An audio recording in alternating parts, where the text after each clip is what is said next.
Welcome to an episode of Econ Salon. It's been a while, I know, but then, it is what it is. But today's Econ Salon is happening at a time when India is at the cusp of history. And I don't say this in a, in a light way at all. India is indeed at the cusp of history today, definitely at the cusp of economic history. And, India's fortunes are going to be uh, ultimately contingent on how it manages its economy. So the thing is that the reason why I say this is because India is likely to be probably the first, or at least the first, among the first few countries to, firm up a trade deal with the United States, a bilateral trade deal. And as things stand at the moment, it seems, negotiations are underway for 19 out of a total of 24 categories of items related to such a trade deal. And the terms of reference are being put in place for, tariff lines, non-tariff barriers, regulatory issues, and of course, rules of origin, which will be very important. So that is where we are at the moment. And as you may have read or heard that, the Indian side is, of course, also quite keen on a deal, on a trade deal with Trump. And there's no reason not to be really, because, this is a window of opportunity. This is a window of opportunity because the US-China economic relationship is not going to return to an even keel anytime soon, because there are fundamental forces at work over there which will keep them apart. The If it had been, of course, in fact, let me qualify that a bit. Had it been anybody but Donald Trump, I would have said there was no chance at all of any great deal being struck anytime soon. With Donald Trump, he is supposed to be mercurial, supposed to, well, actually, I shouldn't use the word mercurial for him. Capricious is a better term. So it's supposed to be capricious, and it believes in the art of the deal. And if you remember, even in his last term, when this trade war was, when he started this trade war, when the first round of this trade war took place, he did arrive at some sort of an interim deal with Beijing. Of course, it's another matter that really didn't go anywhere. Although the Biden administration did, of course, cool temperatures with Beijing on the trade front, but continued Donald Trump's policies of technology denial, as I had predicted in my book, Negotiating the New Normal, that you see over here, right? And a lot of the things that have been talked about in this book are again sort of the tape, as it were, is running again on the things that have been predicted in this book. So anyway, but let me just take you through an interesting section in this book, which sort of relates to what I said right at the opening when I said that we are at the cusp of history. So let me read out this section. This is from chapter 7. Sorry about that. Okay. So on January 24, 1980, the US Congress passed a trade agreement which conferred a most favored nation status upon the People's Republic of China.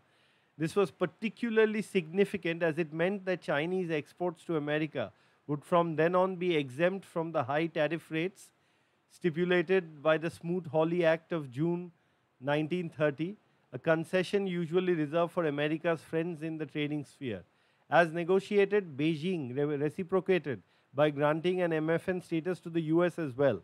These developments, which came just a year after the formal normalization of diplomatic ties, marked the high point of a decade-long US-China rapprochement, which began with the so-called ping-pong diplomacy of 1971.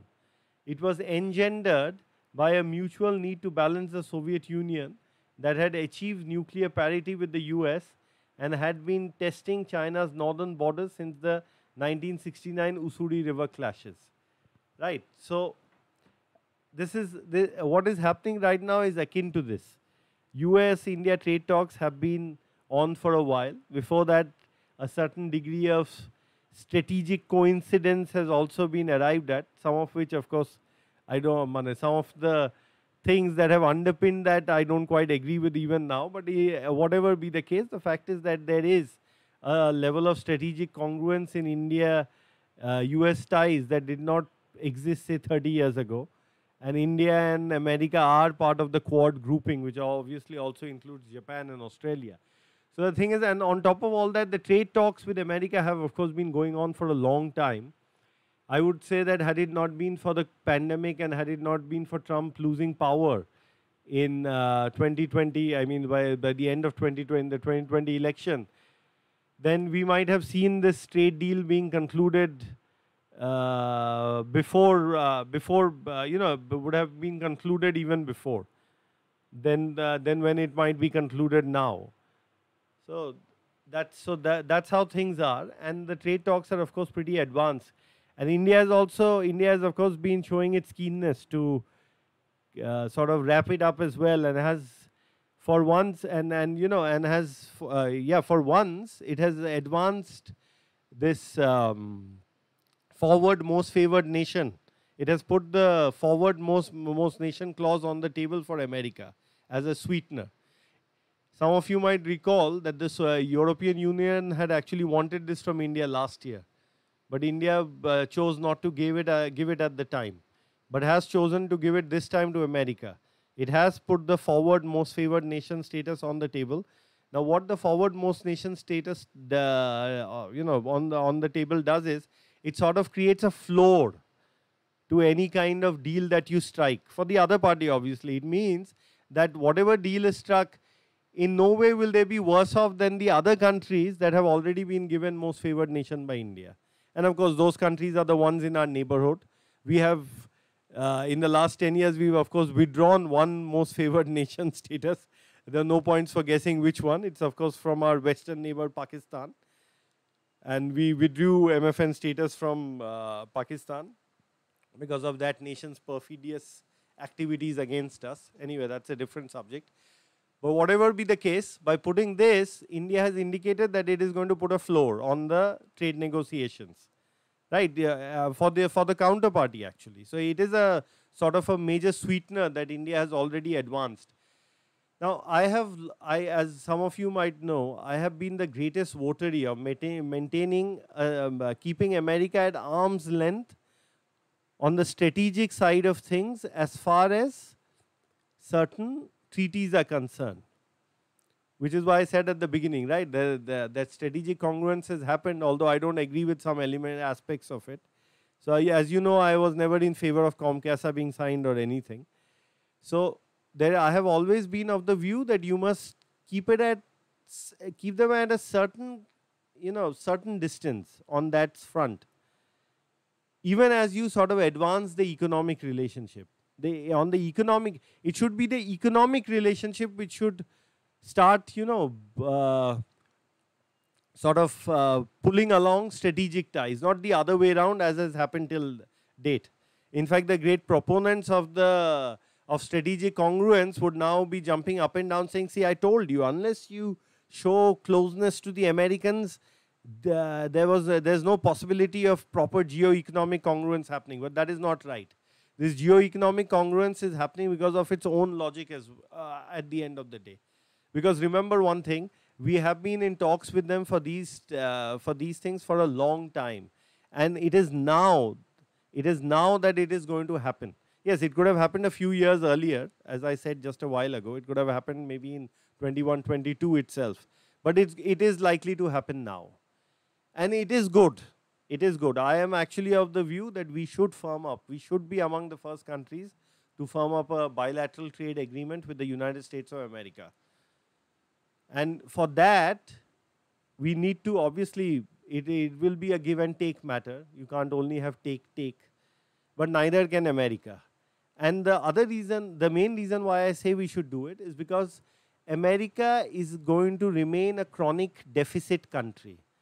It is, in nominal terms, it continues to be the largest consumer market in the world. And no matter what Trump says or whatever the rhetoric is, it is not suddenly going to start producing all that it consumes, or even a real, very large fraction of it. Far from that.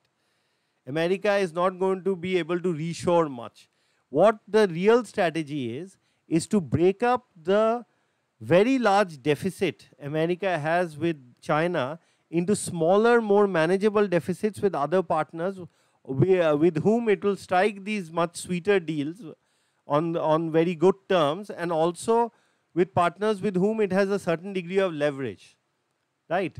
That is the idea. If you remember that old Oprah interview that Donald Trump gave in the late 80s or maybe early 90s, I don't remember quite when.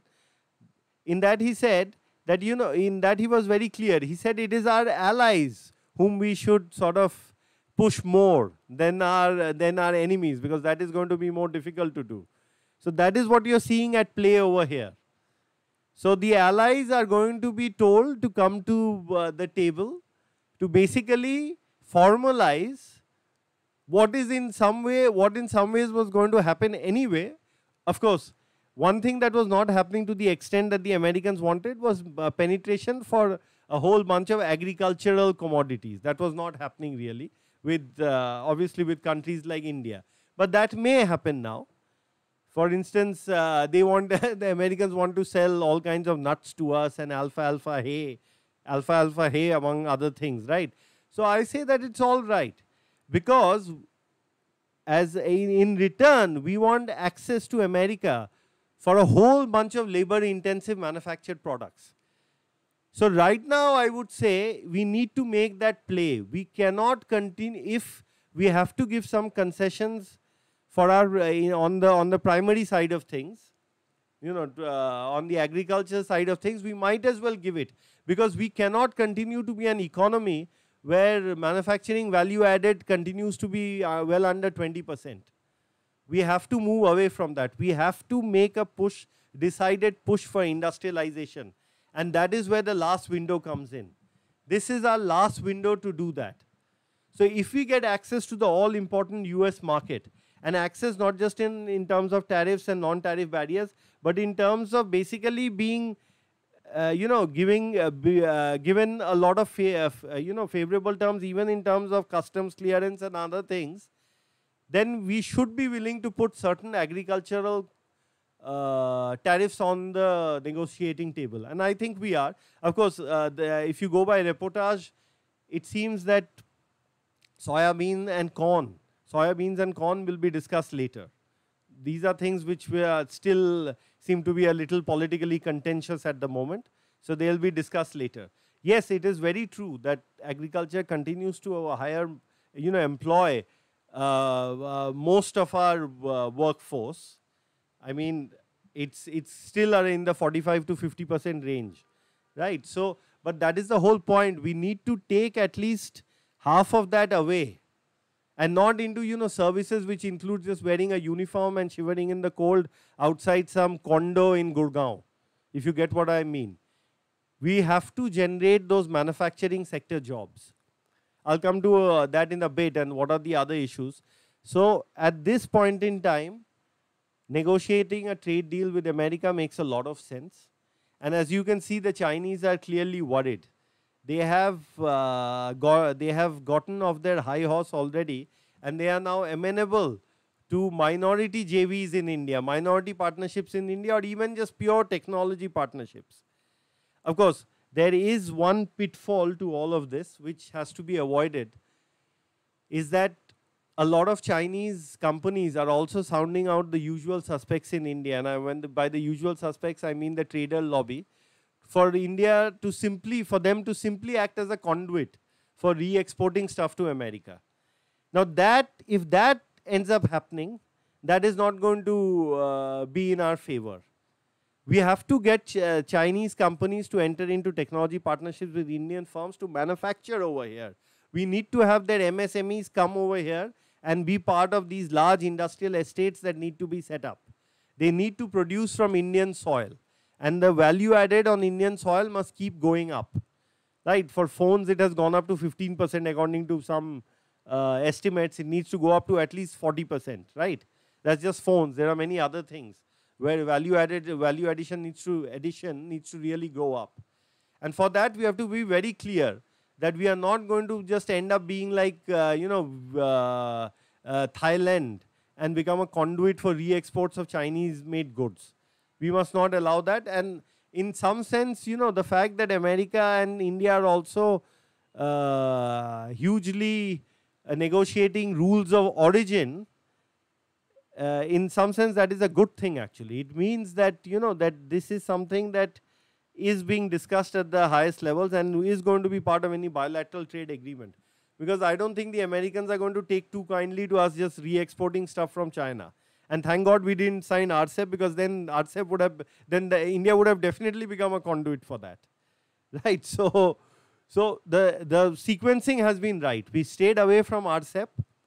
We've kept the Chinese at bay. We did not give them a free run. Of course, we did give them a free run in the sort of mobile sector in India, with the top brands all being Chinese brands, but that is now going to change, because they are now beginning to enter into JVs with Indian partners. And they'll have to, many of them will have to dilute their stakes in their Indian chapters. And so you'll soon see via that sort of mode that the electronic sector in India is also becoming less visibly Chinese. Of course, the Chinese will be there. They'll be the minority partners. And obviously, the issue of sourcing components from there is very much front and center. But we will have to create a domestic supply chain.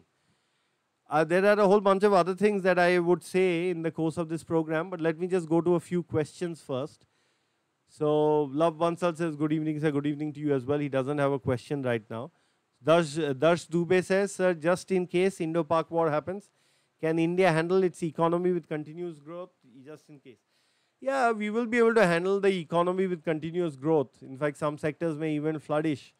But the thing is, there could be disruptions. My greater worry is that we will be able to sustain 5-6% growth. My bigger worry is that, if there is a big conflict, how would that play out for new investments that are bound to happen with the trade agreement that we are putting in place with America? So it can't be something that will be prolonged. It will be short and sharp, and which is why I've said on social media before that it should be at a time and place of our choosing, and also in a way that they haven't really gamed. Okay, Abhi says, Namaste sir, why Indian armed forces sit idle and not order for indigenous weapons even if they pass trial, but order foreign ones even when they aren't tested? Well, they have been ordering indigenous weapons now, but the ecosystem itself has to now understand that there is no alternative to indigenous, ordering indigenous weapon systems. Arjun Kapoor says, hi to you again, hi to you as well. He says, good to see that Econ Salon is back after a long time. Yeah, I'll have more of these Econ Salons going, but I need more participation. Please ask more people to come and view and share their questions and comments over here. And I also need you guys to spread the word about my book, on which I spent a lot of years, by the way. And even if I am the one saying it, I would say that it has anticipated events rather keenly. So please do also spread the word about my book and read it if you haven't already. Let me hold it up once again. It's right here. It went into paperback, so I guess a bunch of people did read it. And the paperback version is much cheaper than the hardback version. So if anybody has concerns in that respect, people who had concerns with respect to that, you will also find that concern addressed. So please do order my book and also spread the word about it. Let me get back to questions now. Dipesh Y says, Sirinor has made a full electric engine apparently. Dipesh Y, we have also designed an indigenous MRI machine, which is great news. He also says, finally, we have a new electronic component manufacturing PLI scheme. Exactly. We should have had it for a while now, but we've got one finally, but we need that to remain in place. There should be no back and forth in it, and it should be fine-tuned. And not only do you need that PLI in place, which obviously gets rid of what is called this disability that we have vis-a-vis China and Vietnam of some 900 basis points, 9 percentage points. We have to now understand that we need a bureaucracy that works very closely with industry to deepen the supply chain, to look at the harmonized system at the 8-digit, 10-digit level, to make sure, and obviously at the 6-digit level, which it is in any case, but nationally those get extended to 8 and 10-digit, as in it becomes more granular in terms of component description and parts. So you need to work on that and ensure that you reach a certain amount of value addition, which also means that you have to be able to extend timely credit to your MSMEs. So some kind of new priority lending scheme is required. what is the problem, what are the problems, domestic problems of India, which also have to be now addressed. What are let's go through those domestic problems one by one. What is the one big problem? You don't really have the kind of ease of doing business that you want. You still have red tape and bureaucracy, Inspector Raj, whatever you want to call it. Those need to be done away with. Many of them are at the level of the state itself, at the states. Okay, so which is why some states do better than other states in India in terms of attracting manufacturing investment. But if we have to go forward as a country, and given that we are looking for concessions in labor-intensive industries, the Gangetic belt will have to buck up. So if not anything, we have to create these center-driven, huge industrial zones with a large degree of autonomy and plug-and-play infrastructure in Bihar and Uttar Pradesh. There is absolutely no alternative to this. Otherwise, all the investment will end up going to some states in Peninsular India and Gujarat, and then those states will not have the kind of will not have the capacity in terms of labor to absorb so many projects. The companies over there through middlemen will end up importing labor from Bihar and Uttar Pradesh to a greater extent than they already do, and it will only lead to unnecessary friction. Of course, if we can find it in ourselves to not engage in petty regionalism, then this concern can be mitigated. The investment can be anywhere, and the labor can come from anywhere, and you can have the right sauce you need for competing on the global scale. To a degree it is happening, but every now and then you have the sort of unnecessary regionalism crop up, because there are other issues also which are currently sort of coming to roost, as it were, related to delimitation and tax devolution. My view on both is middle ground must be found on both. Right? Middle ground must be found on both. The concerns of the southern states must be onboarded, and a middle ground must be found, keeping in mind obviously equity in terms of overall democracy as well. It has been found in the past, it can be found again for a win-win. Anyway, but that's a separate topic. Now, I'll just go back to what Dipesh Bhai said, that we made our MRI machine. Somebody has a full, is also working on electromotors, etc. So one of the other things that we want, from America as part of this trade agreement is that we want India to be put on an equal footing in terms of technology sharing, right, vis-a-vis countries that are so-called American allies, that are part of the US imperial structure, as it were, like say Japan, South Korea, and obviously the Anglo-Saxon countries, the Anglospheric countries. I'll tell you why this is important.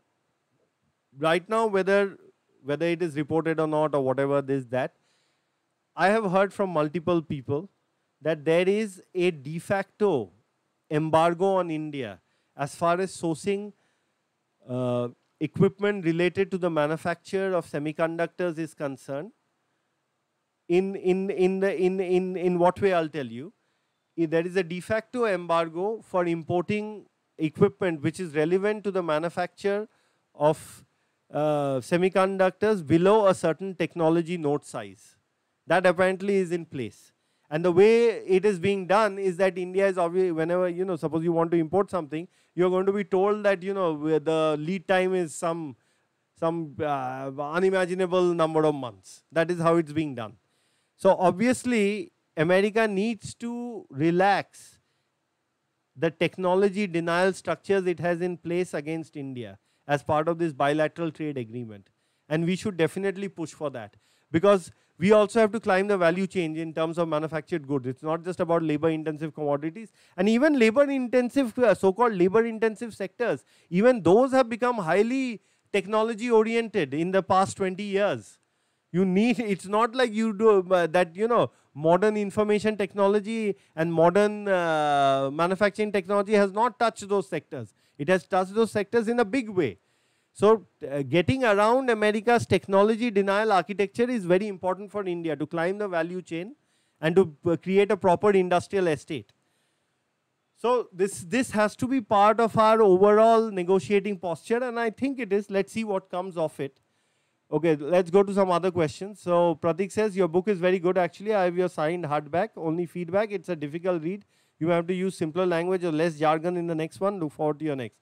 Well, I agree with you that that it could have been sort of more for written in a way that was more sort of approachable.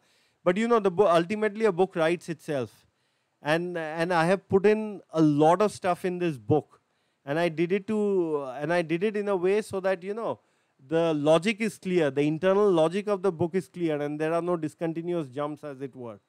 So anyway, but the next book I write may sort of cater to your concerns. Okay, Austin Joseph says, sort of, hi to you as well. Does it justify purchasing expensive Rafale for iron? No DRDO weapon integration is there, not much higher capability or proposed super MKI. Any alternatives? Your views, thank you.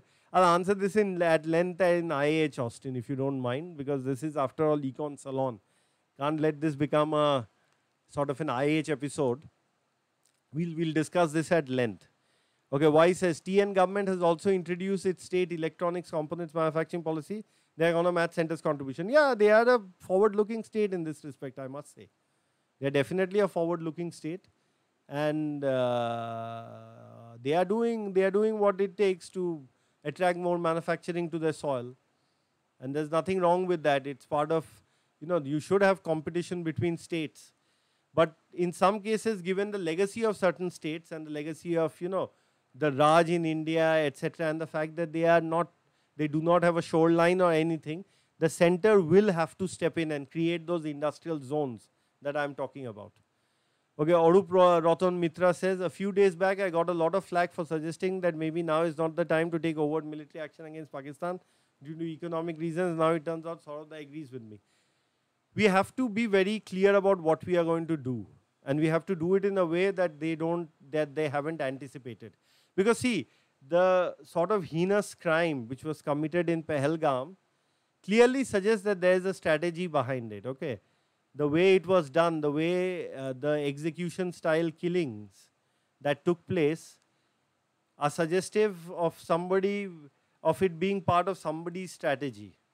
So we should be clear that while we have to protect our citizens, and we cannot allow the lives of our citizens to be trifled with like this, we will have to sort of, think our response through very, very well, keeping the context in mind, and also do something that they don't anticipate. Y says, agreed, now is the time to practice cooperative federalism. Yes, there should be competition in some areas, and there has to be cooperative federalism in other areas. There cannot only be competitive federalism, and nor can one state or the other state only say that do this or do that. There has to be a certain kind of balance. Divesh Pai says, sir, do you think we will be able to finally ban induction furnace now that companies are moving to electric arc furnaces? Let's see how that goes. There are lobbies everywhere. I can't really comment on this at this time. Dash Dubey says, sir, when will be the next IH? It will be this coming Saturday. DRDO even did 1,000-second scramjet engine, longest in the world. Yes, it's a significant achievement. I'll discuss it in the forthcoming sort of IH. Pratik says, could China cut off supply of rare earth and other critical minerals to India in the coming months, or does it make sense for them to do so? Not really. First of all, we are not deficient in most critical rare earths. And China's main dominance on just the rare earth side used to be on HRE, heavy rare earth elements. But as it turns out, India is actually not divested of such resources. India has HREs also. The real Chinese competitive advantage in the rare earth sphere comes from their years of work on intermediates, on refining, on coming to the intermediate stage, on supplying the intermediates, on creating permanent magnets, rare earth permanent magnets and stuff. But even those are being addressed by us now. I'm going to put out a tweet also. But the sort of DMRL, ISRO, DRDO, ISRO joint facility and DAE joint facility in Vizag, not ISRO, I mean DRDO, DAE facility in Vizag, addresses our need for rare earth permanent magnets to a great degree. The output of that plant is quite significant, right? And Samaria, it will sort of NBFE magnets, also samarium cobalt magnets. Everything is on the sort of menu over there. So that's a pretty significant effort. They will not. In fact, if they cut that off, then it will only hasten activities worldwide in the sphere of intermediates and rare earth mining, and it will also lead to even closer cooperation between India and America and other entities. So I don't think the rare earth gun is not something that China would want to sort of brandish quite yet or against India. And there's no point really, as I said. It will lead to some short-term disruption, but it will also lead to another value stream coming online for India. Their agenda right now is very simple, China's. On the economic side, it is to continue to somehow keep India dependent on them as far as the supply chain is concerned, because that is a major strategic lever also, and that is business for them. And especially in light of what is now going to happen, where they are going to get cut off from the US market, pretty much, right? But at the same time, they also want to have put military pressure on India vis-a-vis their client state Pakistan, and directly as well. So they want to emasculate India's autonomy, as it were, through these various means, because so they ultimately want to become a parasitic load on India, say 20-30 years from now. This is the agenda, and they are working towards that, but it won't happen. India cannot be constrained anymore by them or anyone else. Okay, so and you know why they want to become a parasitic load, right? Their demographics is not the best out there, as you know, and their population, there are literally millions of, their population is declining by a very large number every year now, right? And it's aging as well simultaneously. So you can even, and this country is going to remain demographically viable for the next 20-25 years. So you can imagine why they want to do so. This is exactly how, you know, sometimes aging countries think. And especially sort of a totalitarian communist country, it obviously wants to create a sort of, you know, parachute for itself in the future, where it is also a great pole in the world and has also managed to reduce the autonomy of a very large neighbor. But it won't happen. It's another example of overreach, actually. It won't happen. I'll tell you what will happen. Just like the Japanese and the Taiwanese and the Koreans had to do vis-a-vis China, the Chinese will have to enter into JVs with Indian firms, accepting that minority stake. And Indian firms over here will sooner than later absorb a lot of the technology from them, and Indian brands will start emerging even in the manufacturing sphere. This is what is going to happen. Okay, next question. Divesh, why with Apple moving its assembly lines to India and manufacturing PLI schemes, things will get very interesting. They already have. Apple, I see Apple becoming India-centric. Let me make this prediction. I see Apple becoming India-centric within the next 8 to 10 years, the way they were China-centric for the last 20. Dipesh, why, sir, is there any investment on CNC machines by the government? Yeah, the CSIR has programs, and DST I think also has some programs. We have seen an increase in CNC exports, so they are probably not high-end ones. So mostly 3-axis. There are some 5-axis tools also that I've seen made in India, but made in India as part of a collaborative effort with some French company. I've seen those in operation in some of these defense units that I have been to. Indian-made 5-axis machine tools. But of course, the technology came from somewhere else. Love Bansal, should India consider tourism as an arm for economic development similar to the ASEAN countries? It should. But you see, India is right now in the middle of a great churn. Its population is still increasing. It has already gone 1.4 billion. It has a whole bunch of young people. The urbanization process is well underway, and it is not, you know, managed as is done in a command economy. So India will then have to work very hard to make its sort of tourist infrastructure very attractive. Okay, and to make that happen, it will have to crack down on some of the things that we don't crack down on, right? Say take for example hawking in India. You cannot have unfettered unfettered use of payments by the hawking community. There has to be proper regulation. Hawkers should be on wheels. They should not be allowed to, you know, set up itinerant shops here and there and everywhere. They need to be regulated. There should be designated spots. There has to be quality control. There has to be an eye kept on them as far as the way they treat tourists, etc. The same goes for any number of traders and shops in India. You will have to have better municipal systems because people are going to see the level, are going to go to your cities and look at the level of hygiene, etc. On top of that, you have to obviously give support. You have to give fiscal support to the tourism industry. You will need more tourism beds. You would need better signage. You would need better tourism infrastructure. Your orientation will have to be very different if you want to be a tourism power, essentially. Love Bansal, should India consider, okay, I've answered that question. Rishikesh Roy says, are armed forces hesitant after 2019 debacle? War help economy positively, MIC engage? Yeah, it might, like I said, some sectors might gain. I don't think they're hesitant. I think one of the services is quite ready. Again, I'll discuss all this in the IH on Saturday. And if something takes place by then I'll discuss that on Saturday. Deepesh, why? By the way, I'm not suggesting that something will take place. Please be clear. I'm just talking about a hypothetical future. Deepesh, why? Rishikesh Roy, wars are no small matters that such decisions would be taken by armed forces independently. There are several other parties involved, of course. Rishikesh Roy says, war led to innovations and national rejuvenation, anthropologically speaking. Economy stability arguments can be made with countries rich or poor. Yeah, if you are in an era of competition, of military competition, then yes, it can breed innovation. The Cold War did so for America. So that can always be the case, right? Okay, now the thing is that now let me go back to some of the things I was saying. So here is the story. In my view, we should engage seriously with America and try to get the initial bilateral trade deal done.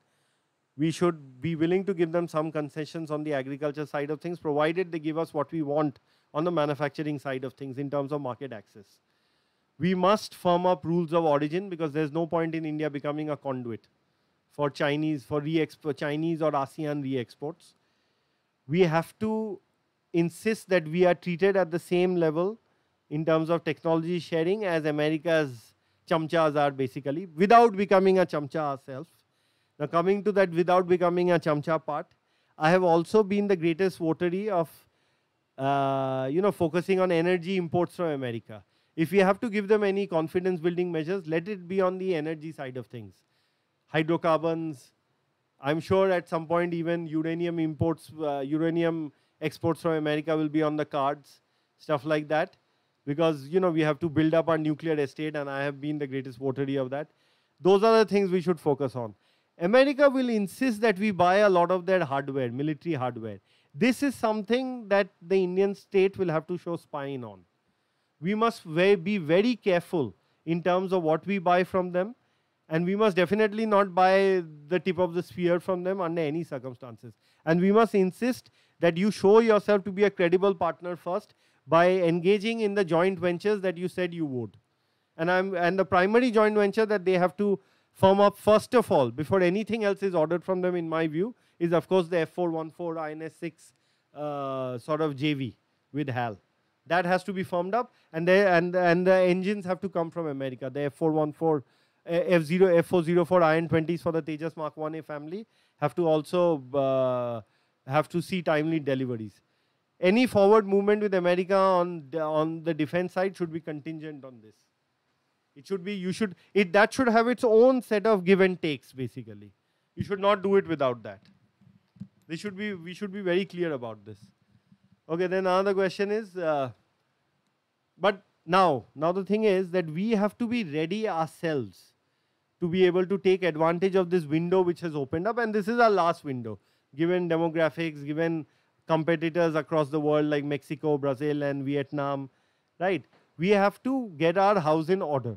So what do we have to do? We have to make sure that we provide easy credit to small and medium enterprises engaged in these manufacturing sectors. For that, if you have to bring a new kind of priority sector lending scheme, do it. Another thing that we have to do is we have to cut down at least whatever central red tape is there, we have to cut it down now to zero if possible. Okay. We also have to streamline other regulatory practices. We have a lot of first world regulation, by the way, even without an industrial takeoff. We may have to revisit some of that without, of course, diluting safety and environmental standards. The other thing that we have to also understand is that we have to target our infrastructure build up properly.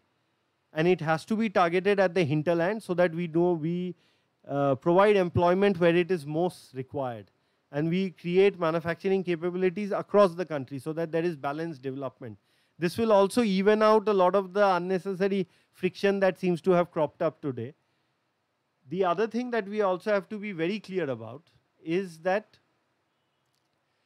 skilled, when we talk about shortage of skilled technical labor, it is not the big firms that really are that worried.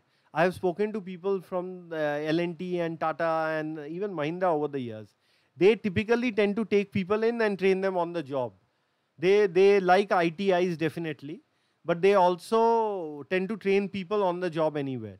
The supply of skilled technical labor actually matters more to smaller companies that can't have large in-house training programs or anything. So we must increase the number of ITIs greatly, hugely, while maintaining standards. Of course, a lot of thing has been done on both technical skill assessment and skill development and all that all that needs to be leveraged. Then there is this issue, then there are two issues that remain. The issue of deepening our supply chain continues, right? For that, the government has to lean heavily on the large conglomerates of India and tell them clearly, boss, don't just act as a big brother to smaller enterprises. You have to nurture the supply chain in India if you want continued government support. See, right now, all that is happening is something that the big conglomerates of India and the old business families would love. Okay, the Chinese are now amenable to minority stakeholding. They would love this.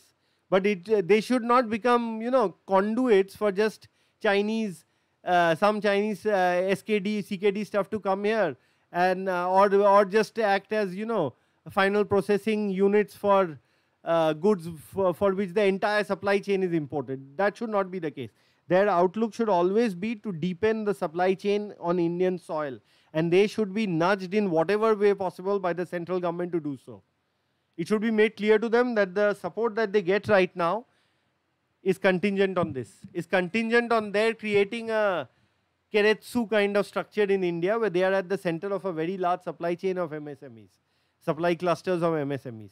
They have to do this. Because when they do this, then MSMEs will be able to overcome the usual problems that they face. Funding will become easier for them, getting loans and stuff, getting credit. The other thing is they will not be so worried about trying to scale up themselves because they know that there is a large conglomerate which is sort of going to back them. They are not going to be bothered. They are going to be able to get rid of a lot of the red tape also this way. So this is what is required. I'll take a few questions and of course then we'll have to call it an evening here because this is not IH. This doesn't actually go on for an hour. Okay. So Saragasa asks, big question is, are we ready? Is the government and government agency serious? Exactly. This is the big question. And this is the standard that we must hold the government to. This is the question that we must pose again and again repeatedly on the government, of the government. Dipesh Vai says, thoughts of Delhi's upcoming vehicle regulations. Well, you know what the stuff is, right? 2025, certain things will stop being registered. ICEs of certain 26 three-wheelers will stop being registered, etc. And then by the 2030s, even four-wheelers, ICE-based four-wheelers, internal combustion engine-based four-wheelers will also not be registered in Delhi anymore. So clearly, a market is being created for electric vehicles. Now the question is and if this is replicated across India, if this happens across India, across all the big urban centers, as I believe it probably will, then who is going to gain from this? Now, one of the things that the Americans want is that we reduce duties to zero, if possible, on electric vehicles. No points for guessing why. After all, this is a musky government, musky American government, if you like. So that is something that they want. Now, obviously, if a market is being created through regulation in India for electric vehicles, then Tesla will benefit from that. But we need our own guys to also benefit. We need the Tatas to benefit. We need the Mahindras to benefit. We need Jindal also to benefit, although they have tied up with obviously the Chinese major. But that's another matter. They'll have a majority stake in it. But the point is that these companies will also have to buck up and get up to speed on the technology side. And they have to be clear about that. I'm sure they are, but they have to do more. They have to do more. And they have to seize the opportunity. They have to be ready for these opportunities. They obviously know all this. So they have to be ready for what is coming. So won't people use neighboring states as loopholes? Yeah, they'll try to. But the point is that neighboring states will also come up with similar regulation. It's in the countryside where all the old IC vehicles will go, which happens anyway. Often, like this 15-year thing that once it's put in, the moment it was put in place, a whole bunch of cars from Delhi ended up in the hinterland, in rural areas. Shoptorshi DG asks, will India's textile sector gain from Bangladesh's textiles trouble? It is already gaining. But remember one thing, it has to attain that kind of scale quickly. Right? Bangladesh textile units have great scale. That scale has to be attained. And again, the window is presenting itself. And Eastern India, this is Eastern India's window also. Okay, last questions. Love Bansal. An improvement that should happen sooner is the freight management by Indian Railways. We have the infra, but a poor management structure to benefit from it. The Indian freight improvement has to happen. And the other thing that has to happen is riverine transport. Riverine transport is extremely important. And that is going to, it's not just about the highway, expressway that is going to be built between Gaya and Haldia. It also has to be, a lot of effort must be given to internal waterway 1. Right, basically the Ganges-Hooghly water system. Because that is going to be not just Bihar's and Jharkhand's and Bengal's salvation and Eastern UP's, but India's also. Because once these places sort of take off industrially, then nothing can stop India. Because not only will these places become, add to GDP in terms of production. I mean, all the production means salaries and wages for a whole bunch of people. The internal market size will also increase for a whole bunch of things from other states in India. So you are going to see, of course, it might lead to, because the same level of labor will not sort of migrate to the southern states. You may see the cost structure of the southern states going up quite a bit. But that will have to be mitigated. Some labor will still come, I guess. And on top of that, you will see more capital intensive units coming up in the southern states also. So that will happen. So but the churning has to be in the right, for the better. Not an internal churning that just leads to people lunging at each other's throats.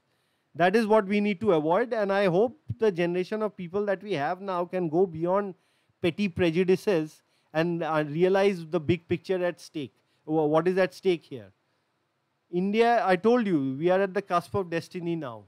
And I say this, I do not say this in any light manner whatsoever. We are very much at the cusp of destiny and we must take advantage of it. Okay, Rishikesh Roy says, RBI needs to cut rates to boost lending. Tariffs are a distraction. America tried to move investors 10-year long paper to refinance their debt. That's why keeping markets volatile. But you see, RBI has to stick to inflation targeting. That has served India well. RBI cannot cut rates unless it looks at its own data. So it is going to keep looking at consumer price inflation for the time being. Right. Shoptorshi, I'll have a Econ session, Econ Salon session precisely on that, on the future of interest rates in the near term. Shoptorshi DG, will India's textile able to gain? I have answered this. Wonders. Hi Saurav, I think India need to concentrate on low-cost manufacturing, high-cost manufacturing. I also think with proper skills, development is important. Who are our competitors? We have competitors across the board. For the labor-intensive things, even Bangladesh is a major competitor. And at the middle tech, China continues to be a competitor. High-end, obviously, China has climbed the value chain. They are a competitor there. America is directly a competitor there. If you want to sort of break into those markets, the European Union is a competitor. Divesh, why? Last question. So how long will it take to increase the speed limit of railways in major routes like Mumbai and Delhi? I don't know. The projections they had made were sometime in 2028 and all. Let's see if it happens.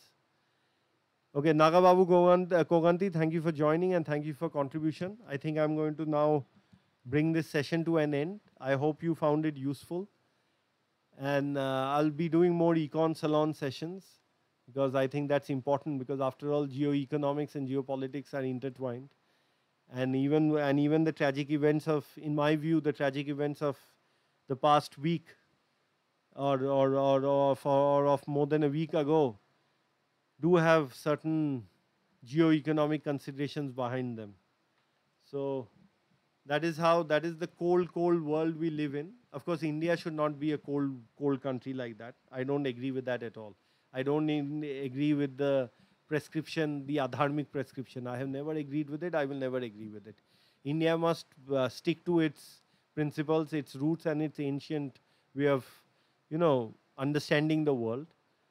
But the but it must understand that ancient India not just understood the world, but it also acted on what it needed to do.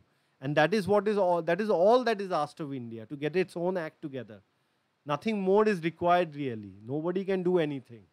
If you just get your own act together and don't engage in petty, back and forth, then that sort of sone ki chidiya can again happen. And it can happen in one and a half, 2 generations. That's how quickly it can happen. Anyway, so I'll go off. I'll be off now. Master Chief is asking, sir, will I go for more Rafale? I've answered this question in other IAHs. I'll discuss this in the forthcoming IAH on Saturday again. Thank you for your time. Jai Hind.